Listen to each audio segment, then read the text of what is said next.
తాజాగా ఏపీ రాజకీయాల్లో ఒక ఆసక్తికరమైన పరిణామం చోటు చేసుకుంది. కాపు సామాజిక వర్గానికి సంబంధించిన అంశం కావడంతో ఈ విషయం మరింత సున్నితంగా మారింది. ఆంధ్రప్రదేశ్ శాసన మండలిలో జనసేనకు చెందిన ఎమ్మెల్సీ నాగబాబు ఒక కీలక ప్రశ్నను లేవనెత్తారు. కాపులకు బీసీ హోదా కల్పించే ఆలోచన ప్రభుత్వానికి ఉందా అని అడిగారు. ఈ ప్రశ్నతో కాపు సామాజిక వర్గంలో ఒక రకమైన ఆశలు మొదలయ్యాయి. ఎందుకంటే ఈ డిమాండ్ కొత్తది కాదు. దశాబ్దాలుగా కాపులు బీసీ జాబితాలో చేర్చాలని కోరుతూ వస్తూ ఉన్నారు. కానీ ఇదే సమయంలో అనూహ్యంగా జరిగిన పరిణామం ఏంటంటే నాగబాబు అడిగిన అదే ప్రశ్నను కొద్దిసేపట్లోనే ఉపసంహరించుకోవడం.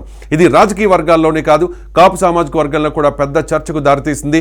ఒకవైపు ఆశలు రేపిన ప్రశ్న, మరోవైపు అకస్మాత్తుగా వెనక్కి తీసుకోవడం అనేక అనుమానాలకు కారణమైంది. ఈ వ్యవహారం మీద ప్రతిపక్షం గట్టిగా స్పందించింది. ముఖ్యంగా బొత్స సత్యనారాయణ ఈ అంశంపై మండలిలోనే ప్రశ్నలు లేవనెత్తారు. నాగబాబు ఎందుకు ప్రశ్న వేశారు, వెంటనే ఎందుకు వెనక్కి తీసుకున్నారు అని వివరాలు చెప్పాలని డిమాండ్ చేశారు. ఈ పరిణామంతో కూటమి ప్రభుత్వంపై విపక్షం విమర్శలు పెంచింది. ముఖ్యంగా వైసీపీ ఈ అంశాన్ని పూర్తిగా రాజకీయంగా ఉపయోగించుకునే ప్రయత్నం చేస్తోంది. కూటమి ప్రభుత్వం కాపుల పట్ల నిజమైన చిత్తశుద్ధి చూపడం లేదని ఆరోపిస్తోంది. ఇక రాజకీయంగా చూస్తే కాపు సామాజిక వర్గం ఏపీ రాజకీయాల్లో చాలా కీలకమైన ఓటు బ్యాంకుగా భావిస్తారు. సుమారు 15 నుంచి 18% వరకు కాపు జనాభా ఉంటుందని ఒక అంచనా. ముఖ్యంగా తూర్పు పశ్చిమ గోదావరి జిల్లాల్లో ఈ వర్గం ప్రభావం ఎక్కువగా ఉంటుంది. అలాగే కృష్ణా, గుంటూరు, ఉత్తరాంధ్ర ప్రాంతాల్లో కూడా కాపుల ఓటింగ్ ప్రభావం స్పష్టంగా కనిపిస్తుంది. దాదాపు 60కి పైగా నియోజకవర్గాల్లో కాపు ఓటర్లు గెలుపోటములను ప్రభావితం చేసే స్థాయిలో ఉన్నారు. గత ఎన్నికల్లో కూడా ఈ వర్గం నుంచి గణనీయమైన సంఖ్యలో ఎమ్మెల్యేలు గెలిచిన విషయం తెలిసిందే.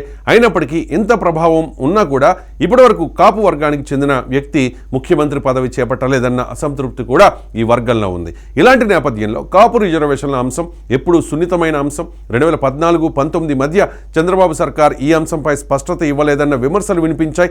మరోవైపు మాజీ ముఖ్యమంత్రి జగన్మోహన్ రెడ్డి మాత్రం కాపులకు రిజర్వేషన్లు సాధ్యం కాదని అప్పట్లో స్పష్టంగా చెప్పిన విషయం కూడా ఇప్పుడు మళ్ళీ చర్చకు వచ్చింది. ఇప్పుడు నాగబాబు అడిగిన ప్రశ్న, దాన్ని వెనక్కి తీసుకోవడం వల్ల కూటమి ప్రభుత్వంపై అనుమానాలు పెరిగాయి. జనసేన వైఖరేంటి, కాపు రిజర్వేషన్లపై వారి స్టాండ్ ఏంటి అన్నది స్పష్టంగా తెలియకపోవడం కూడా ఈ చర్చను మరింత రాజేసింది. మొత్తానికి ఒక చిన్న ప్రశ్నతో మొదలైన ఈ వ్యవహారం ఇప్పుడు పెద్ద రాజకీయ చర్చగా మారింది. కాపు సామాజిక వర్గంలో కూడా అసంతృప్తి పెరుగుతోందన్న టాక్ వినిపిస్తోంది. కూటమి ప్రభుత్వం ఈ అంశంపై స్పష్టమైన నిర్ణయం తీసుకోకపోతే రాబోయే రోజుల్లో ఇది మరింత పెద్ద రాజకీయ వివాదంగా మారే అవకాశం ఉందని రాజకీయ వర్గాలు భావిస్తూ ఉన్నాయి.